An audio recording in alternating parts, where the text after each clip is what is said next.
It doesn't just look like, oh, peaceful meditation and now I feel love and now everything's perfect. It's like the harmony of the balance of these intense highs and lows, and saying, but I can remain solid here, even when my president is doing something, or even when this circumstance is happening that makes no sense. I find my footing in this place, and I can still create, and I can still love, and I can still show up as the greatest version of me despite all of that, because I've connected to the part of me that is actually connected to all of that. All of the people that I hate the most, we're all connected. We're all the same. Maybe we all come from the same place. And maybe my opportunity here is to learn to love them. Because as I love them in what I hate, then I actually integrate the love for me and the parts of me that I hate. You're listening to Midlife Strategies for Badass Women, the no BS podcast for women over 40 who are sick of playing by someone else's rules. I'm your host, Sue Willoughby, badass midlife strategist, truth teller, and professional fire starter for midlife reinvention. Around here, we don't do fluff. We do real talk, bold strategies, and badass breakthroughs. Because midlife isn't a crisis, it's your damn power move. If you're all in, unapologetic, and ready to reinvent, let's get started.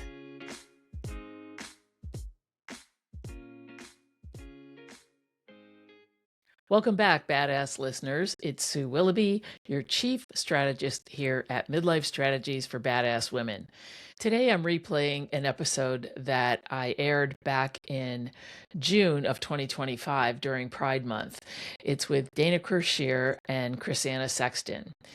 These two amazing human beings have made a huge impact on my life, and I know that they have made a huge impact on the lives of so many other people.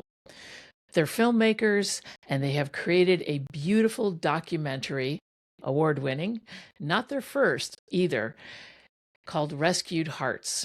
It's all about the horse-human connection with healing, and there's science, there's love and light, and so many beautiful moments. And the culmination of every moment of this film is personal and impactful.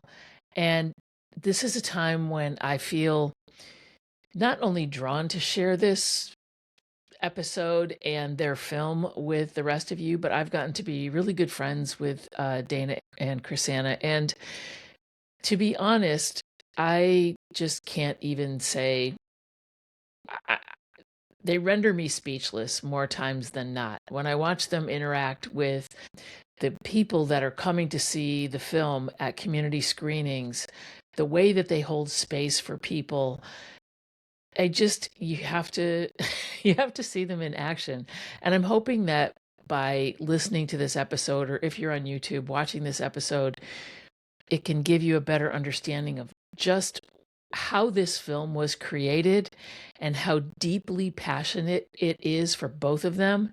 And I hope that it brings about some beauty and love and light in your life today. And I know that's kind of a long introduction. The other reason that I'm bringing this episode back is because for the very first time, Dana and Christina are sharing Rescued Hearts, the full film, virtually on April 1st through April 8th. And you can buy tickets now, and you can watch it in the comfort of your own home. I highly suggest that you invite some friends over and that you share this film with other people, because it's meant to be shared and seen and felt in community. Okay. I'm going to just let this episode speak for itself, and I really appreciate you, and thank you for joining me today. So, enough of my rambling. Let's get into it. Welcome to the show. Thank you, Sue. It's such an honor to be back, and I'm so glad Krisanna's with us today, too. Me too. I'm out of the editing cave, although I still have the remnants of it. But yeah, I mean, we just instantly connected with you at the event, and it was such a beautiful connection. So I'm really honored that you wanted to have this conversation. Oh my God. I'm excited to see where it goes. Absolutely. Absolutely. Well, first of all, I know that you just came back from South Africa. So how's the jet lag? Are you back to normal? That's a long trip. Finally. finally back to normal, I would say, probably as of maybe even today for Krisanna. I don't want to speak for her, but I was observing some really interesting stuff. She was so tired.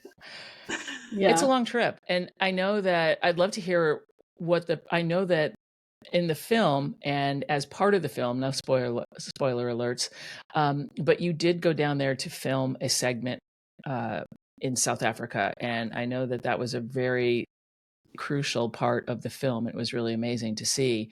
Tell me a little bit about when you went back. What were you doing down there? Why did you go back?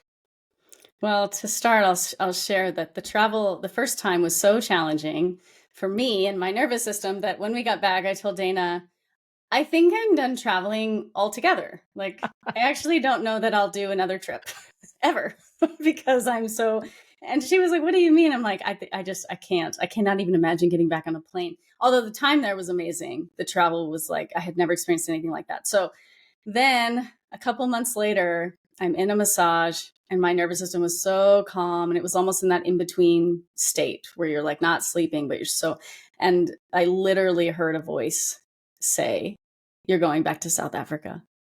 And in that moment, I was so neutral that I was like, yeah, I have peace about that. Yeah, we're going back.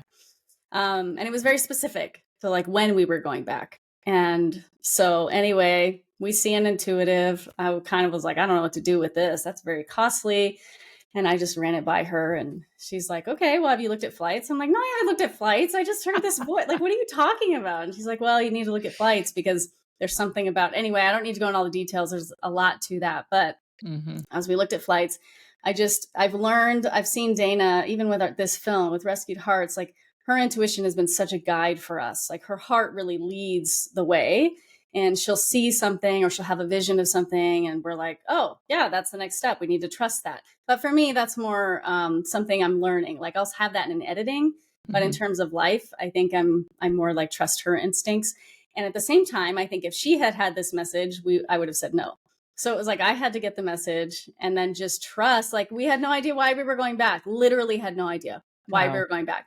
And then we just kind of said, well, okay, we've learned to trust. Let's just buy some refundable tickets. Who cares? Like we can just see where it goes. The money doesn't make sense. We'll just see what happens. Yeah. We get these tickets and then we're like finishing the film. And all of a sudden with the timing, we realized, oh my God, we could actually have this launch our world tour of the film. Like, of course, Illuminate was our world premiere, but the community screenings are really the heart of what we're trying to do. And we didn't know that at the beginning of the year when we bought the tickets, but then to launch in the place that feels like a second home to us. Somehow like South Africa has really captured our hearts. And for it to be the place that lands the film, that elevated my consciousness, like there's so much around that where like I couldn't even finish the film until we had that time in South Africa because of what it did to me personally and for me. And then we go back, no agenda. And I think really like this whole experience around South Africa was a picture of how we're evolving. I think Dana and I, how we're evolving in this stage of life where we're letting go of what's known, letting go of like the structures that made sense and saying, well, we just trust because when the heart leads, magic happens. And that was really the entire process of Rescued Hearts, letting the heart lead for myself or Dana. Dana can share more about that, of course. But, and then when we trust the heart, it's just like beyond anything that even makes sense. But then, you know, it's the most beautiful place to experience life. And so this was kind of like maybe a test. I don't know. But then as we went, it was magical. There was so much that happened and we're literally just barely unpacking it. But the screenings were incredible. And, you know, I could go on and on. But of course, I want to let Dana share about that as well. Yeah, I don't know what direction you want me to take with this one, Sue, but South Africa really changed our lives. I mean, Krisanna and I met with Candace Webster over Zoom after we saw her post go viral and the work she was doing in partnership with horses and helping people on their healing journeys. And it was like nothing we had seen before. And we thought we were done filming. We were 2 years in. We were done. And as we explored it, we realized there's something here that we need to seek ourselves and see for ourselves, and then ultimately experience for ourselves. The session that I had with her in the last 18 minutes of Rescued Hearts is our time in South Africa. And so knowing what unfolded there for me and how important that ended up being for the film. And it actually ended up unintentionally being a through line and such a strong theme about a particular day. And I don't want to be a total spoiler alert person either, but I will share that what unfolded in South Africa was not only one of the maybe the most healing experience I've had of my life that has actually been sustained. Like, I became a different person in that experience, and am more integrated and whole as a human than I've ever been in my whole life. And that is saying a lot, because I've been open to healing work and on this journey for a really long time, because I've experienced a lot of trauma in my life. And so to sit here today feeling like, wow, this was a life-changing experience. And then a few months later for Krisanna to say, after swearing to me we would never go back to South Africa, maybe even travel anywhere, to be going back was extraordinary. And to see the response to the people that we shared Rescued Hearts with in those 2 screenings. We did end up sharing the full film because we were not entered in any film festivals in South Africa.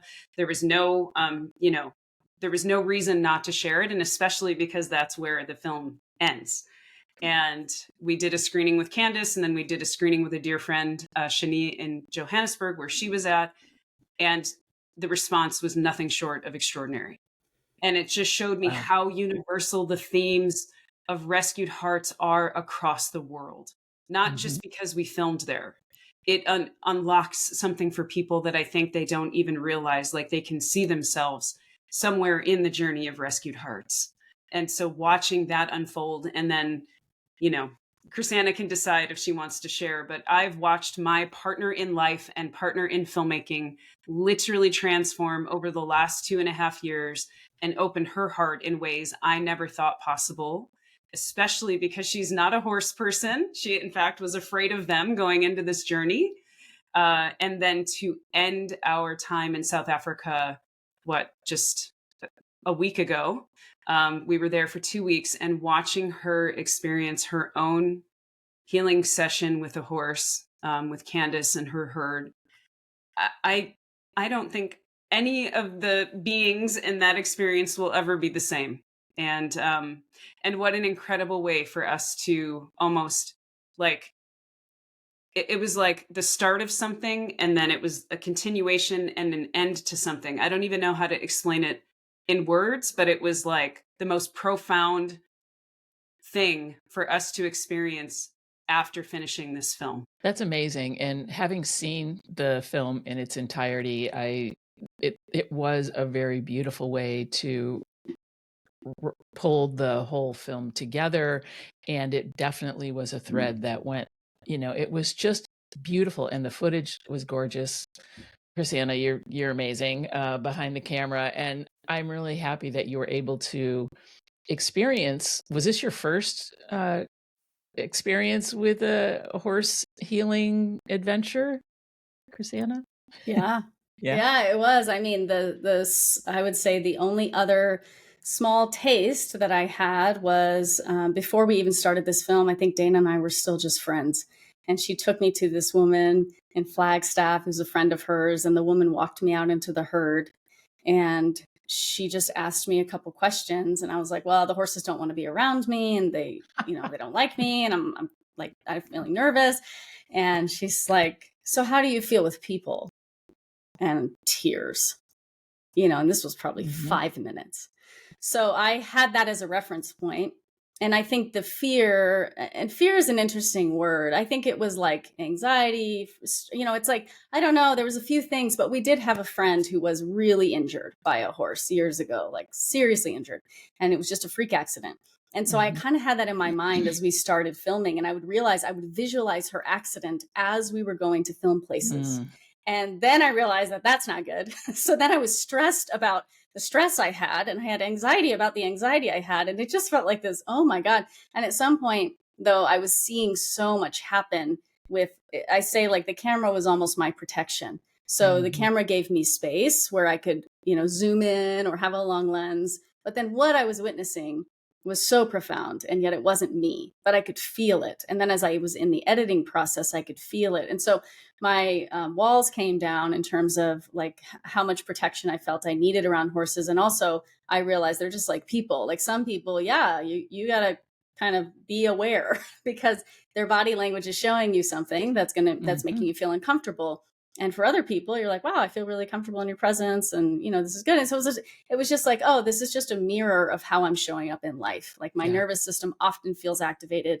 I often feel unsafe. And in the presence of horses, that's like times 10, maybe sometimes times 100. It's not the horse's fault. It's just a mirror of what's happening inside of me. So all of this was like this unraveling I was having. And then I had a session with Candace and her herd kind of unexpectedly. I mean, that was never the plan, but Candace felt it and I was a little bit unsure. I said, no, I'm not here to take, like, we're here to give. I don't need to have anything. She's like, yeah, but it's your birthday. And like, this is something I want to offer to you. And I had a lot of fear. I had a lot of anxiety come up again. And I was really curious about that. But I realized actually right before the session that it was linked to something really specific, a specific season of trauma that I ended up having quite a bit of PTSD after. And I'm not really ready to talk about that publicly. That's fine. But that was like a marker too of saying, oh, it's because, this session requires a lot of surrender. It requires you in the presence of these huge, majestic animals to actually like just be open and receive. And all of these things are things that I'm still working on. And so again, it was like bringing to the surface what I'm in a season of unpacking. And, the session itself, I can't even describe. I'm not even ready to look at photos or anything because Dana took stuff on her phone. I'm not even ready to look at it because I shut my eyes the whole time, but my experience of it was so big. And I actually, similar to what Dana shared, I left a different person somehow.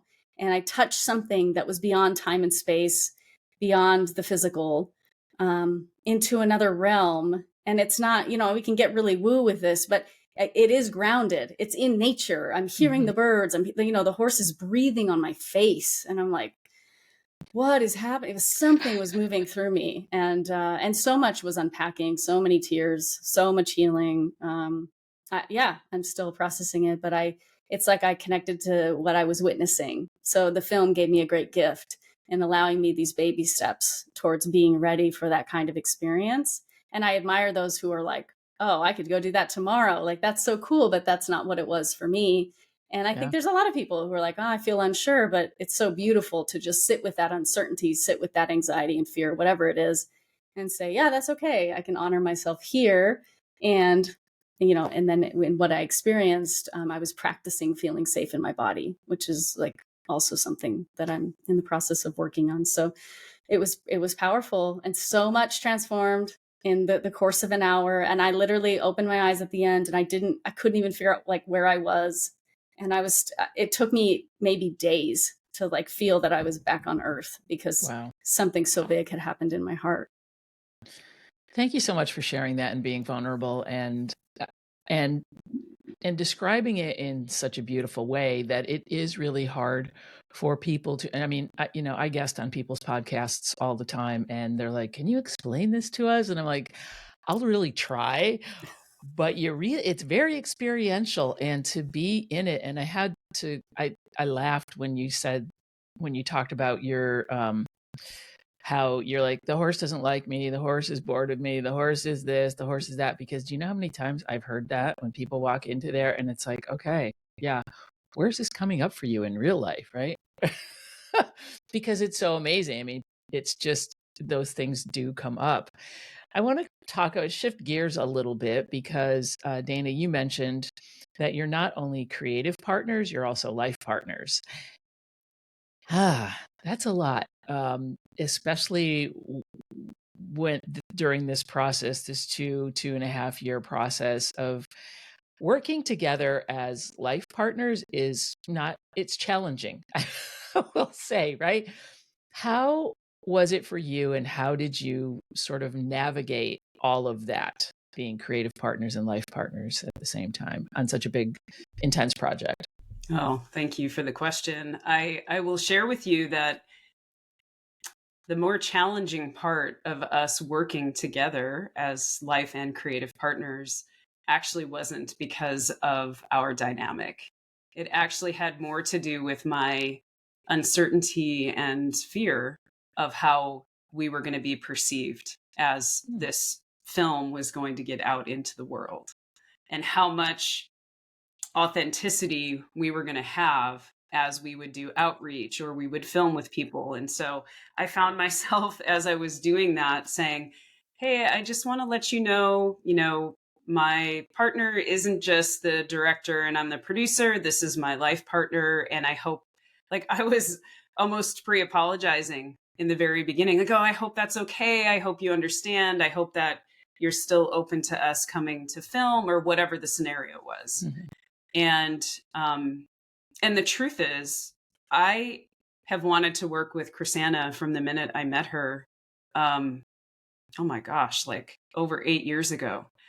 I met this human who I was so just enamored with as a person, her heart.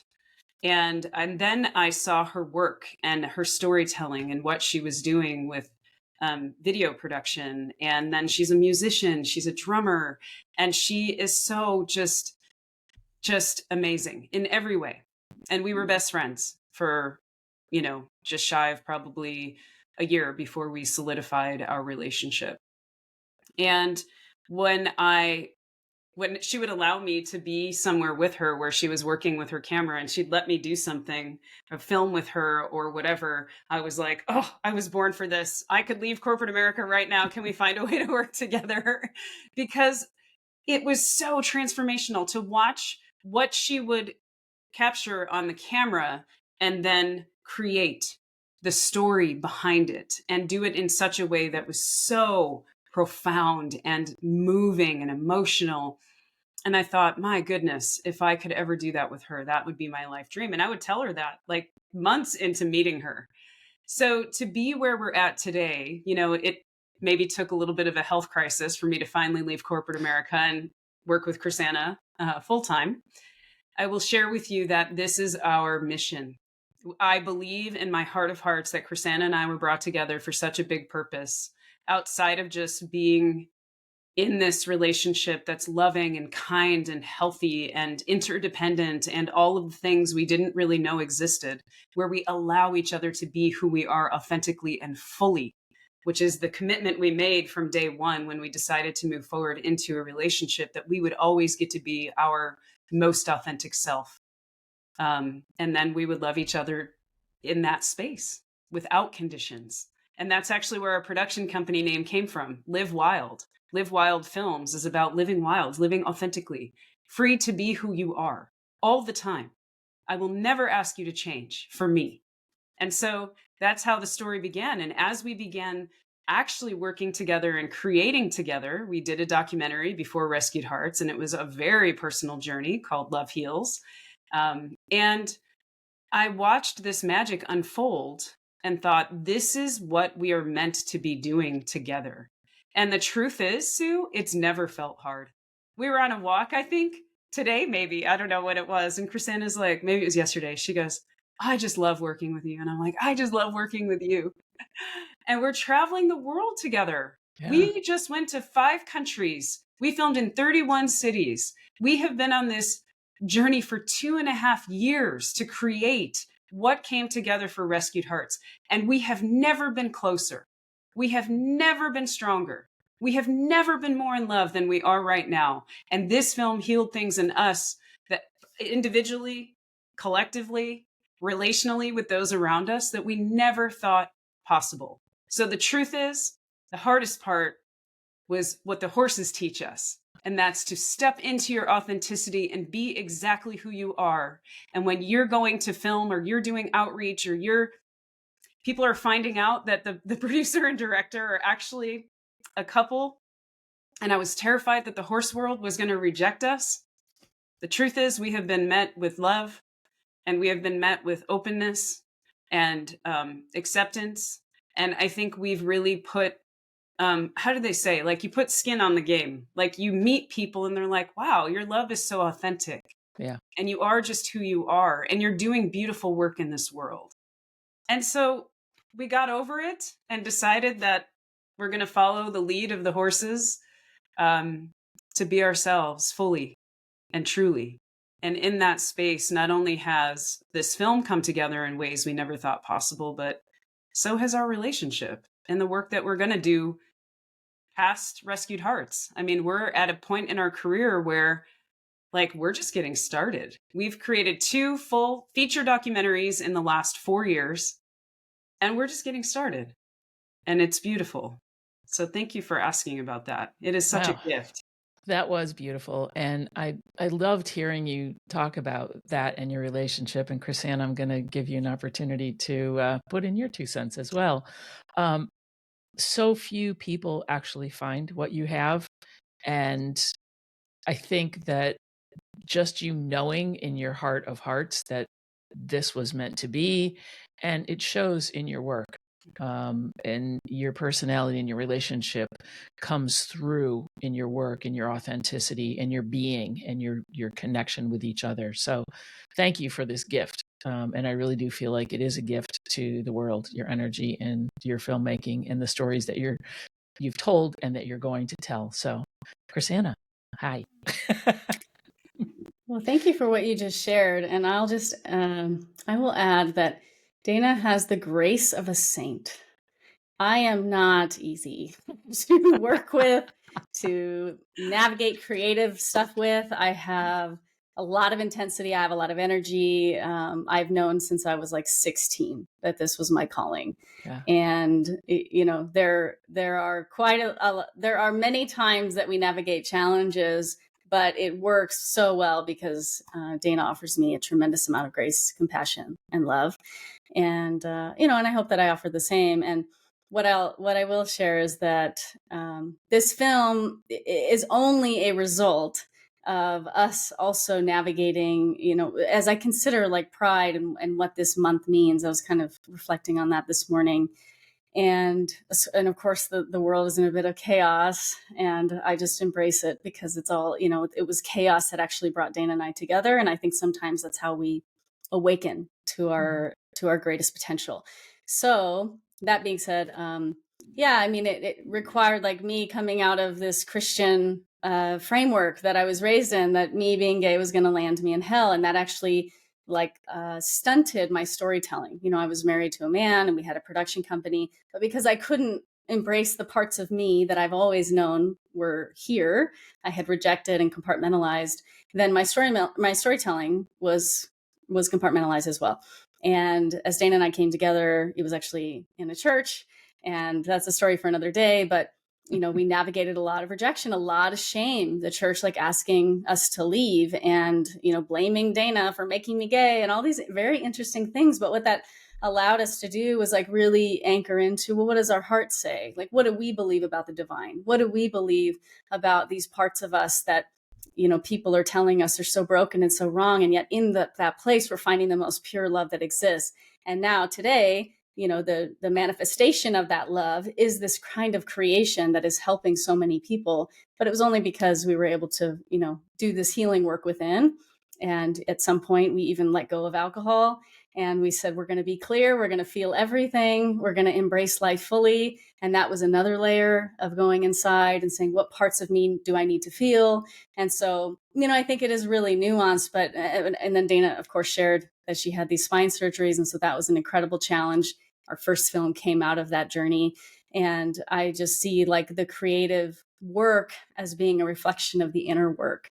And I really feel, even with Rescued Hearts, that's a film that moved through us. And it's a film that the world is ready to receive.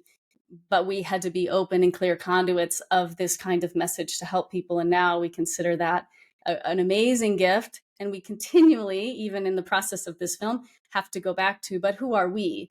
And can we be true to those parts of us, even when other people? The truth is, in South Africa, so many times people were trying to figure us out. It is not, I didn't realize until the end, it's not widely accepted there, even though they did legalize same-sex marriage first. So, South Africa did in terms of all the African countries. However, it's not really as accepted. And I'm kind of glad I didn't know that going there, because we just like walked around like whatever. But people would look at us weird, or they would all of a sudden they would shift their energy and treat us really poorly. And I could be a victim of that. And instead I look at Dana and I say, let's show them so much love that it breaks their brain, that they cannot even understand how they could treat someone like us different. And so it's just this constant practicing of like, who am I? Can I show up authentically in this space? Of course, using wisdom at times. Maybe we don't hold hands here. This is not maybe a place that is appropriate or safe for that, but I don't need to be a victim of that.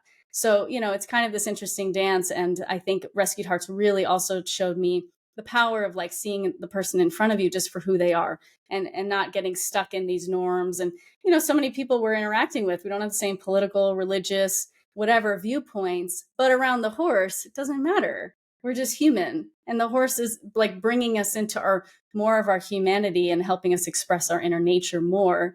And so then in that place, what matters? Love. That's the only real thing there is anyway. And so I just, I gave you a lot. I guess I'm doing this like verbal journaling right now, but I love it. I love it. I don't know. That's where I'm at today. I love it. And you're so right about the horses. I mean, I say this all the time. I mean, they don't care. They don't care what car you drove up in. They don't care what you're wearing. They don't care what your political views are. They don't see any of that.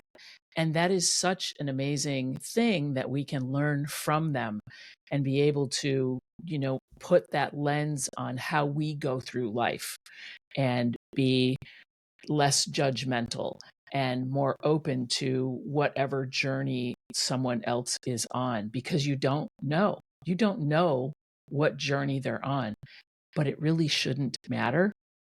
Like you said, at the core of everything, there is love. And I've chosen this month to celebrate Pride by having a variety of queer guests on and talk about their journey so that their voices can be heard, because it is so important now more than ever that we don't go into hiding, because it would be really easy to do that, that we do stay vocal in a way that is positive and in a way that is loving and that is caring. And the more people get to hear our stories and understand that we're not a threat to their kids and we're not a threat to them and all of that, it diffuses some of that negative energy. I won't say it diffuses all of it, but if we can bring that high vibing energy to the world and be ourselves, like you're both doing and like I try to do, I think that it really can make a difference rather than spewing hate and, all of that. Well said. I love that. I love that. It reminds me of Martin Luther King Jr. saying, you don't drive out hate with more hate.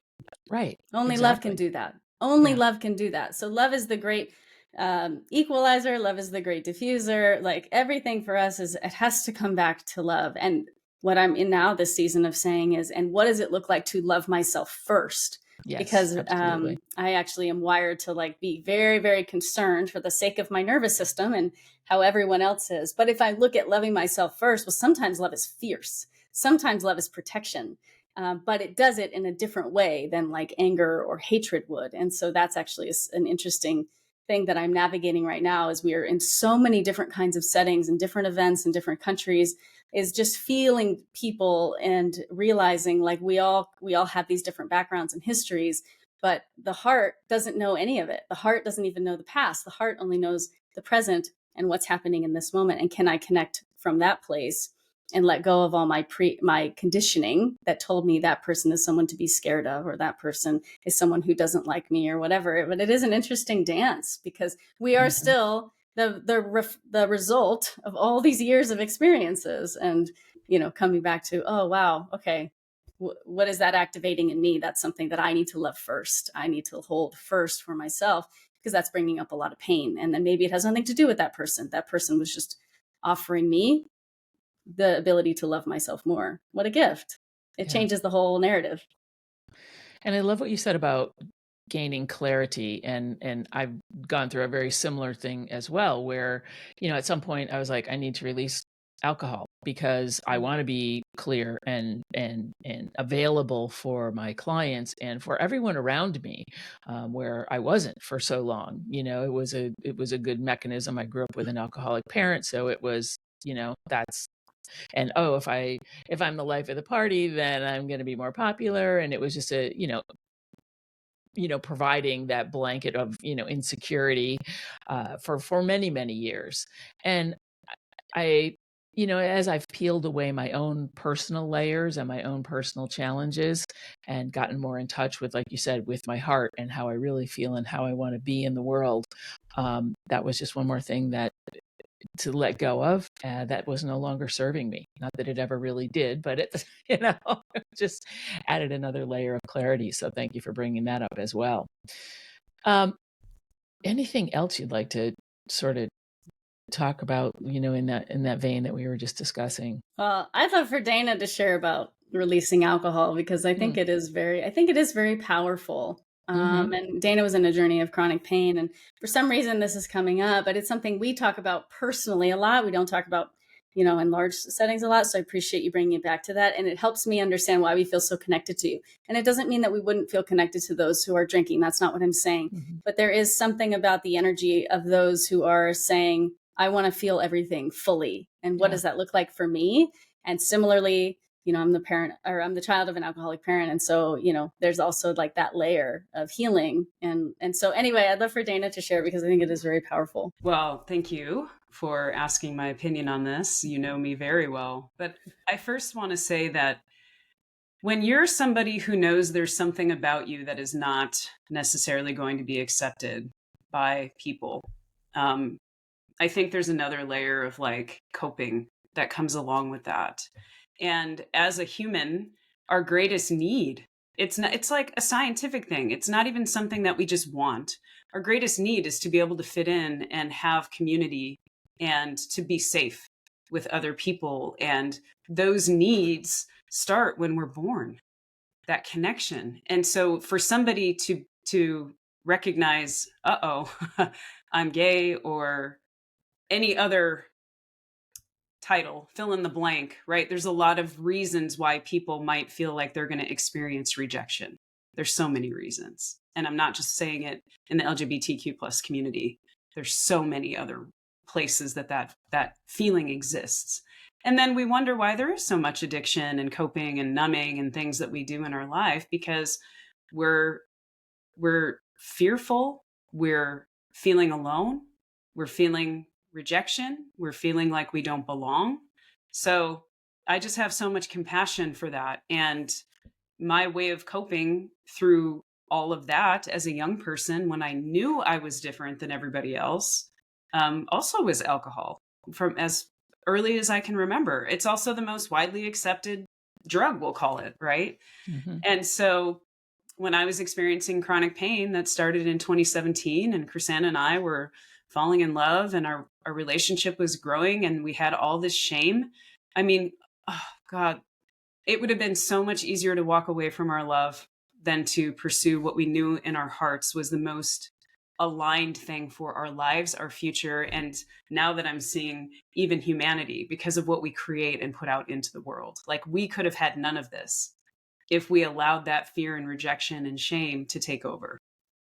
And so it could have also made us victims, right? We could have had this victim story and not expressed our greatest gifts in the world because we allowed the weight of that to rule our lives. And somehow we chose not to. We chose love. We chose authenticity, ourselves. And it was not the easiest choice. And then at some point we realized, once we got quiet, that, oh my gosh, we were using some of these things to cope with a lot. I was using alcohol to cope with chronic pain and the pain of the shame that we were experiencing in that season of life. And Krisanna, this was her first time in her life where she was coming out and being what she knew she was, probably for most of her life. And so it was also like a celebration.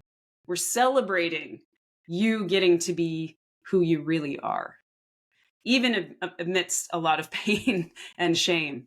And at some point we realized It was no longer serving us. And it was just a way to continue to mask the pain, emotional, physical. So I'm really grateful because at one point we both had the realization. We actually went to a meditation retreat in Sedona and we came back from it. And I had this realization, I need to change my life and it's time to feel everything. The only way to heal it is to feel it. Like, how can we continue to mask the pain and numb all of these things and expect to have a different outcome? It was just this cyclical thing. And I was terrified, actually, to tell Krisanna. I thought, this is going to probably end our relationship. And she said to me, I have something to share with you. And I was like, oh, I have something to share with you too, but you go first. And this was after the retreat? Yeah. Oh, and yeah. She's like, I don't think I'm like ready to quit alcohol. I don't ever want to drink again. And I was like, I actually can't believe what I'm hearing right now. I was going to tell you the same thing. And I thought, there's no way we're going to make it through this. And that was over 5 years ago. Yeah. And we never drank again. And it's been the greatest gift because in storytelling, and you're a storyteller too, you're having conversations and things are coming out of these things that is like a ripple effect. It's energy. It's things that are going to help or not people as they hear what we have to share in this world. Whether we do it through film or people do it through podcasts, or we just do it heart to heart with people. Like, that was our greatest desire, was to be clear within ourselves and to have, it was amazing how our brains started to heal. I don't know how else to say it, but it was like the clarity started to really become more evident that we didn't realize we were lacking for so long. And so we know our mission on this planet is really big, and it isn't just with alcohol. So how do we be the best versions of ourselves that we can be while being compassionate for the parts of us that are not where we want them to be? That is the biggest thing in life. Like, how can we accept where we're at, but not just become so complacent that we don't want to strive for better for ourselves and for each other, relationship, and for those around us, and for the films, because these things are our creation of us. Our energy, our infusion is within them. And so if we know that energy is going to go out into the world, similar to your podcast, what you share and how we portray these things, it's going to land on people. And we want that to be a place of healing and inspiration and hope and love. And that is our mission as storytellers. So it was like there was no other choice. And here we are. Yeah. And so as we navigate life now, my new thing, I love Brené Brown and I've read a lot of her books, but I had to remember The Gifts of Imperfection recently and Braving the Wilderness. And it's like, how do we have a soft front, open heart, strong back? You know, we need to have boundaries. We need to be authentic, but keeping our hearts open. And that's really what Rescued Hearts is all about. It's not just rescue horses. It's not just heart coherence, which you'll see our themes in our film, but it's like, how do we rescue our own hearts and keep those open enough to really navigate life in a way that we can feel really good about?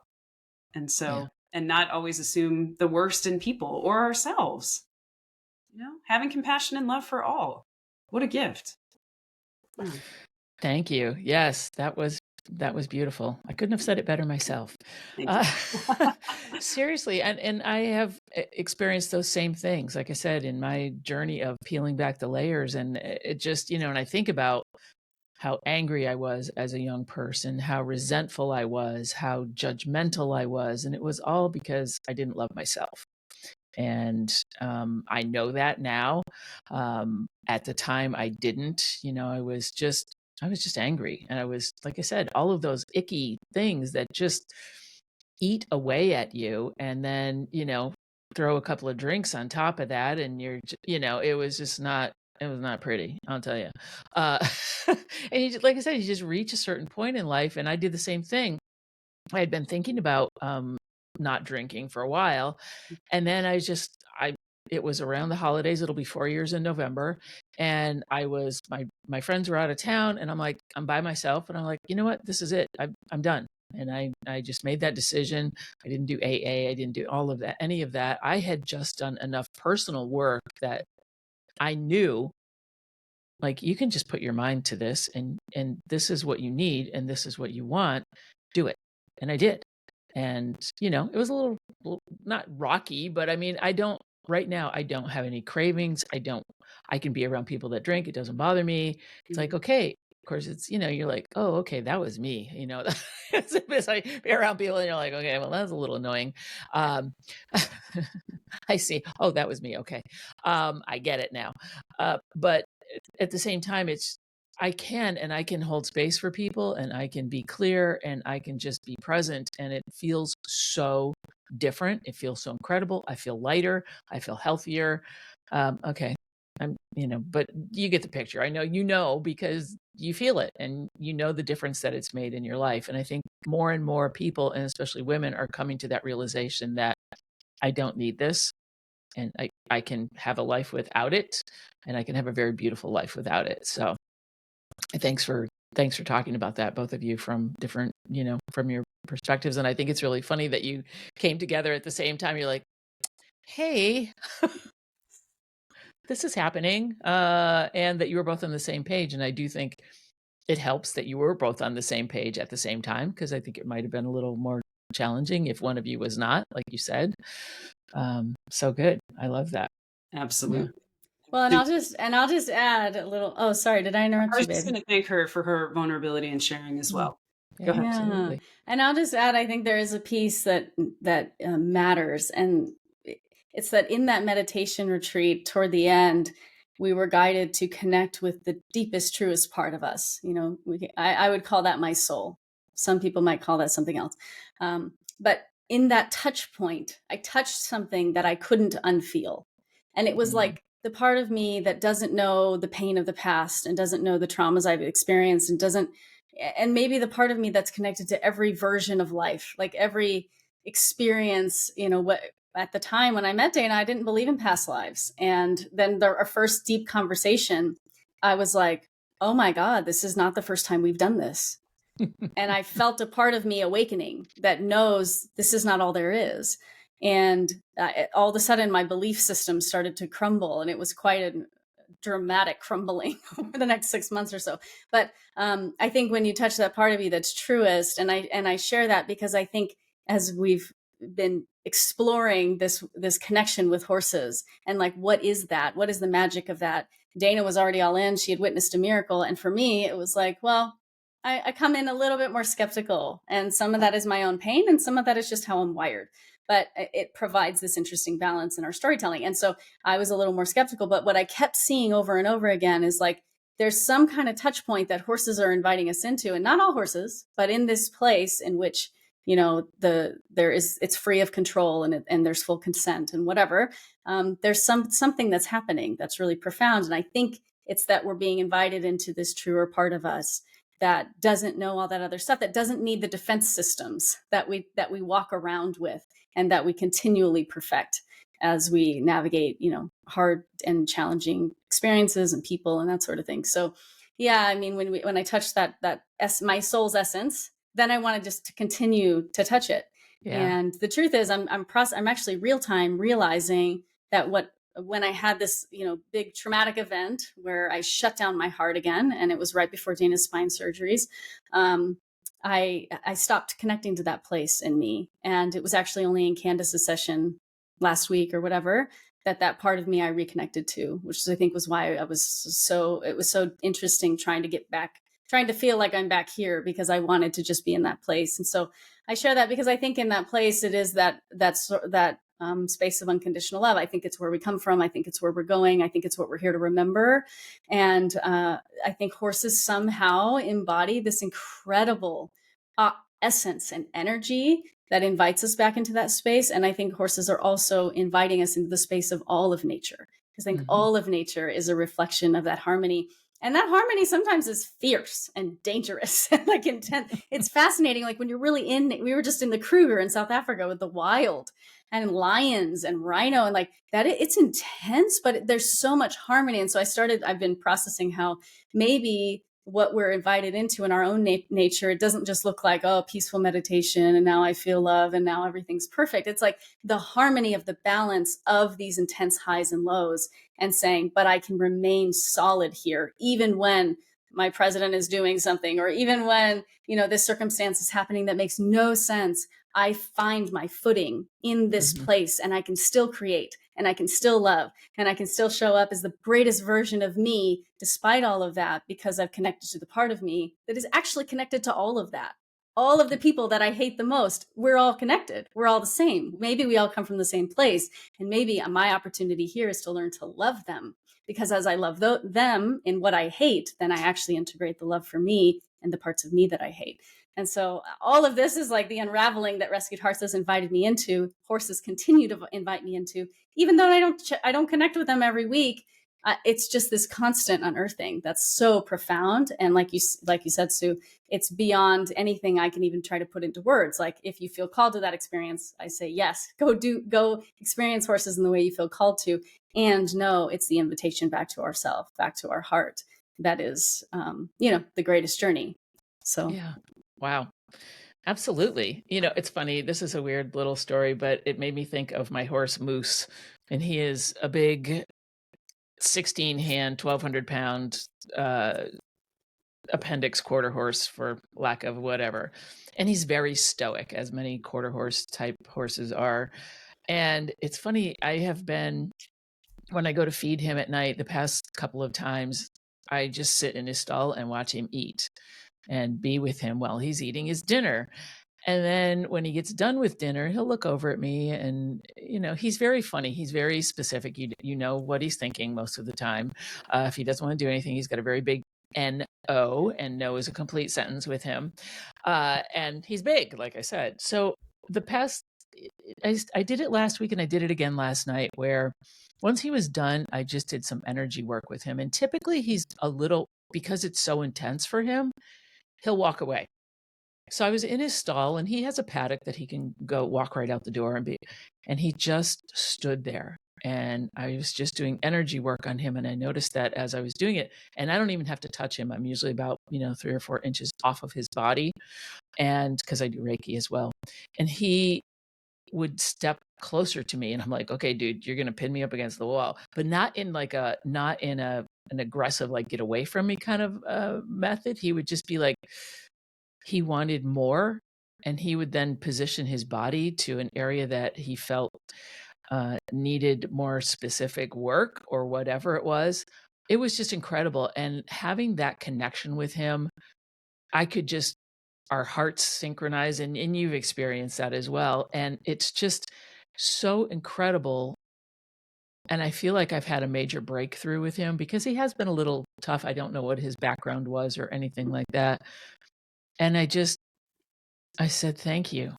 Thank you for being open to connecting with me on this level. And it was just like, I'm getting all goosebumpy.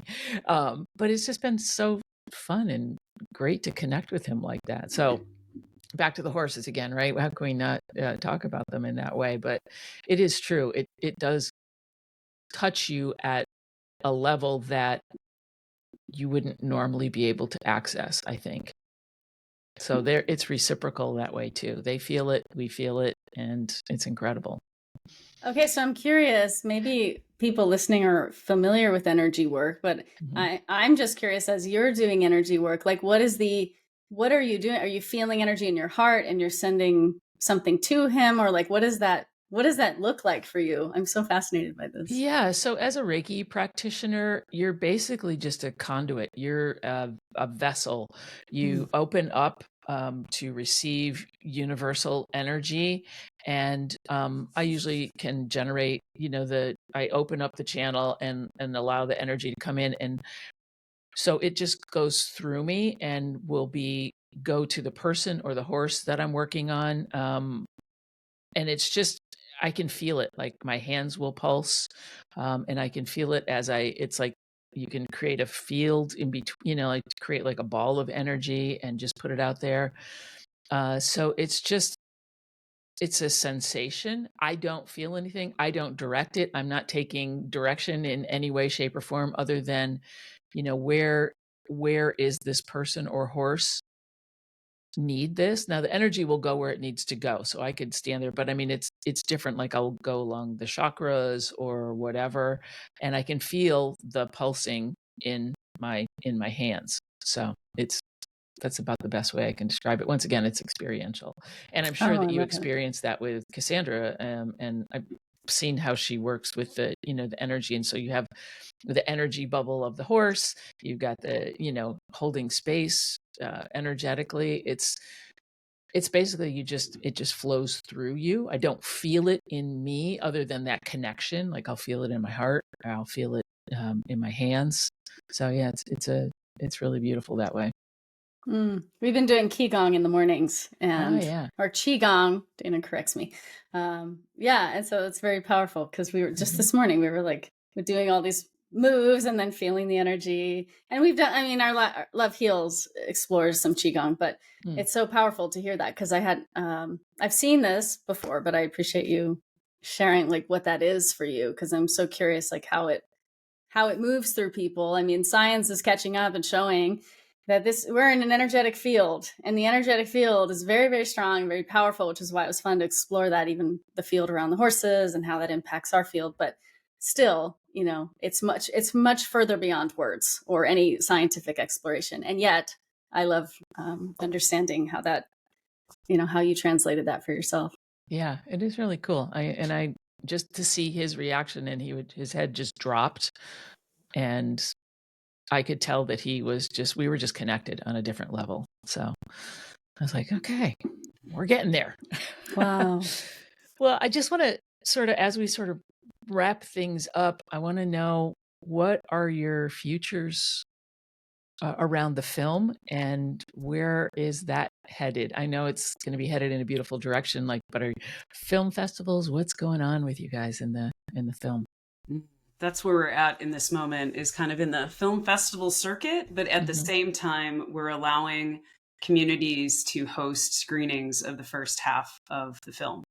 And if we're invited to do an appearance in a live Q&A, and it's not going to knock us out of eligibility for a film festival, we're also allowing some communities to share the full 2-hour film if we're there.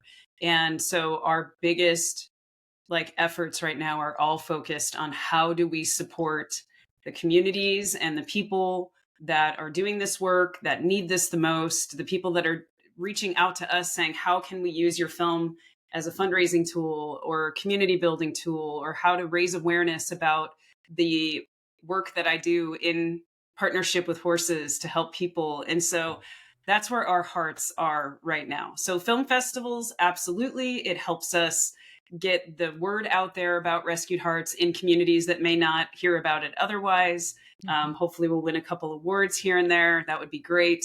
But our hearts are really with the communities. And so that's where we're at right now. And if people go to rescuedheartsfilm.com, they can subscribe to stay in touch with us so that they can find out when is the next time or the next place the film is going to be shared. We have an events section that lists out all the places that we're going to be. And then we have a host a screening link if somebody's feels the calling to bring Rescued Hearts to their community, maybe in the Seattle area or wherever. But we are trying to equip people with everything they need to be successful. Krisanna is a brilliant designer, and we've collectively created all of these tools and resources, a community sponsorship outreach deck for people to take to their local, businesses and organizations and companies that might want to be elevated at a Rescued Hearts screening event, and they can get some of their expenses offset, and a screening toolkit that walks people through everything they would need to have a successful experience of sharing Rescued Hearts with their community. So that is where we're at right now. And for people who are not in the areas where Rescued Hearts is being shared, we are going to have a worldwide virtual screening of part 1, which is the first 60 minutes of Rescued Hearts in mid-July. So about a month from now, we're going to be launching a worldwide virtual event, so that for a limited window of time, anywhere around the world, people can experience the first half of Rescued Hearts. And then we're going to do the same thing in November, probably mid-November timeframe, for the full film. We'll have a virtual screening event that is a specific period of time for people to see the full film. And, it's hard probably for people to understand how the journey of a film works, but it's never a situation where right out of the gate, when a film is new, that it's accessible all the time. It actually is always in limited windows and different events. And so one day, after this grassroots effort has been exhausted in every way that we can do it, then we would be potentially open to like a streaming platform or something where the film can just live out there. But the truth is, if we do that too fast, it loses the energy, it loses the ability to create impact. And Sue, we know just based on our world premiere in Santa Barbara and 2 screenings in South Africa, that this film has the potential to have incredible impact for humans, for horses, and everyone in between. And so our greatest hope is that through a grassroots effort, we can have a ripple effect in this world that is so healing and so beneficial.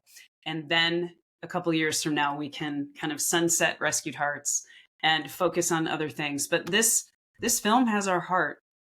It really does. Go ahead, love. And I'll just add to that, because we may not sunset Rescued Hearts for 10 years. Right. It could live on for quite a long time. And I think what happened for us, I love everything Dana shared. And what happened for us is we finished the film, and then we had a very small, like VIP viewing of those in the film. And then our largest sponsors watched it. And we realized very quickly, oh my God, this is something that is far beyond anything we could have ever expected, because people were reaching out to us saying, I am a different person. This film will forever be in my heart. It took me days to process what I've unpacked. And then these couple of community screenings we're experiencing, we're finding that people, like even in South Africa, we had Q&A time after, we're finding that a lot of people can't even talk after. They're like, they need a second to process. And so what we know is that we're holding something that literally in 2 hours people are telling us this, is shifting people's brains, like even their physiology, like something about them is changing in 2 hours. And so our greatest hope is impact. And we, beyond anything else, we are very, very interested in what does it look like to put all of our energy and effort into these community events, because when we're in the space with people and you can't turn it off and you can't pause and you can't say, oh, that was really big, I'm going to watch the rest tomorrow. Something happens. Something's happening in the heart. And the virtual access we're providing for a short period of time, like even part 1, because of film festivals, we were only doing the first half. But that's a way that, obviously it's greater access. People, it's a lower price point and that sort of thing. But there's something about these screenings, and even those who are doing the screenings like someone just shared our 20-minute sneak preview and told us 8 people signed up for sessions with her after. And it was like a group of, 50 people. She immediately had people that wanted sessions with a horse. And so, and then in the community screenings, I will just share, in South Africa, I had this woman come up to me in tears in her eyes. She comes up to me right after the event. She asked me a couple questions, and then she told me who she was. And she runs a competitive barn that does show jumping and that sort of things. And then she's also a judge. And she looked at me and she shook her head and she said, I have a lot to think about. And her friend was with her, and her friend's like, no, like, we love our horses. It's okay. We love them, even in competition. And she shook her head and she's like, we're doing it wrong. And I'm not here to tell anyone in any part of the horse world that they're doing anything wrong. Our film is not here to preach. But the fact that she said that as a result of watching the film told me something just happened in her heart. And if she now looks at her horse differently and wants to show up differently in that exchange, how will that impact the way she shows up with her family, the way she shows up in her life? Like, this is something that's so big. And so we're really, really excited to be at the beginning, and also to be open to those who have ways of partnering with us, who are like, hey, I want your film to be in every fill in the blank. Like, we're even talking about, how do we get the film into prisons? How do we just have all of this energy? Because we really, really want to have these opportunities for people to feel into it. And for those places who are struggling, for those places who are facilitating this connection, who are struggling to feed their horses, struggling to figure out this year's budget, how can the film be a tool that, in addition to helping those who watch it, now those people say, now I want to volunteer. Now I want to help fund this organization. Now, like, the ripple effect is so profound. And so we're just at the start, and we're seeing massive, massive impact already.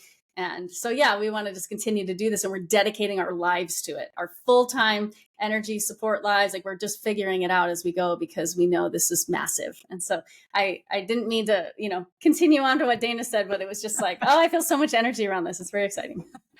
And I feel the energy too, having been at the world premiere. And I mean, you could feel it. It was just electric. I mean, I could feel, because I'm a very energetic person, all of the emotions and all of everything that people were feeling around me. And there were, people in tears and, in a good way. And it was such a beautiful, yummy, for lack of a better word, just feeling, and it was palpable. It really was. And it was beautiful. I love that you're focusing on the community aspect, and you're not just like, hey, we got to get it out there and commercialize it and make money and all of that.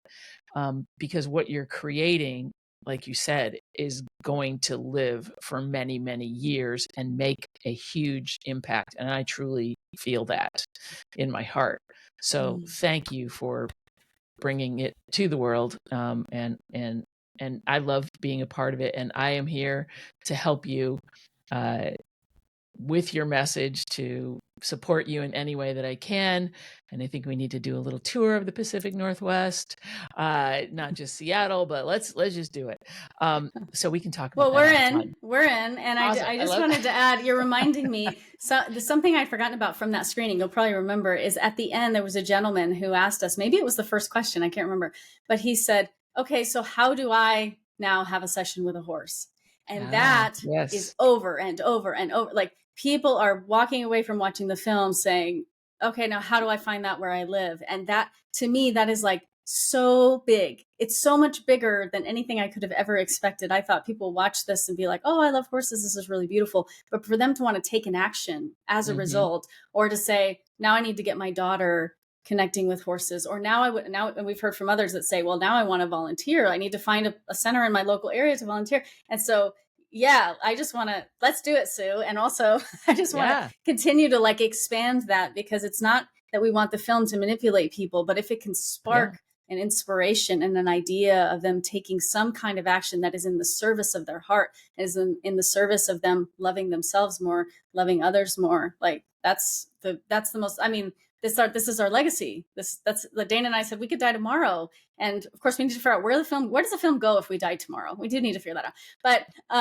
But this is our legacy. This is like, how could we ask for anything greater than to create something that offers people an invitation back to their hearts, as it did for us?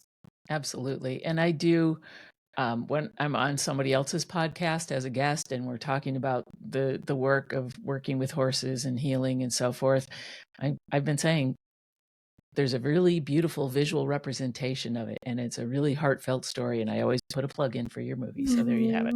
Thank you. Thank you. Well, thank you so much both for being available, being vulnerable, being yourselves, and being authentic, and bringing so much love and beauty into the world. I really appreciate it. And for those of you listening, if this has resonated with you, and if it hasn't, then I don't know what else to say, but please share this episode with a friend. Get together, watch the trailer, and experience this for yourself, and you will be changed. I can pretty much guarantee it. Wow. It was really so fun for me to relive that episode and bring it to you again. And if this is the first time you're seeing it, great. I love that so much. And I just want to remind you that as of April 1st through the 8th, there's a 1-week opportunity for you to see the entire film streaming virtually. You have to buy a ticket in advance, and you can buy it on the website, rescuedheartsfilm.com. That's rescuedheartsfilm.com. I will put the link in the show notes, and I encourage you to grab a ticket and share this episode with your friends, and share the website with your friends. Go watch the trailer if you haven't even seen that. And like I said, this movie will change your life. All right, I'm going to leave you with that thought. Watch the movie, experience it for yourself. And this is Sue Willoughby signing off from Midlife Strategies for Badass Women. And I'll see you next week.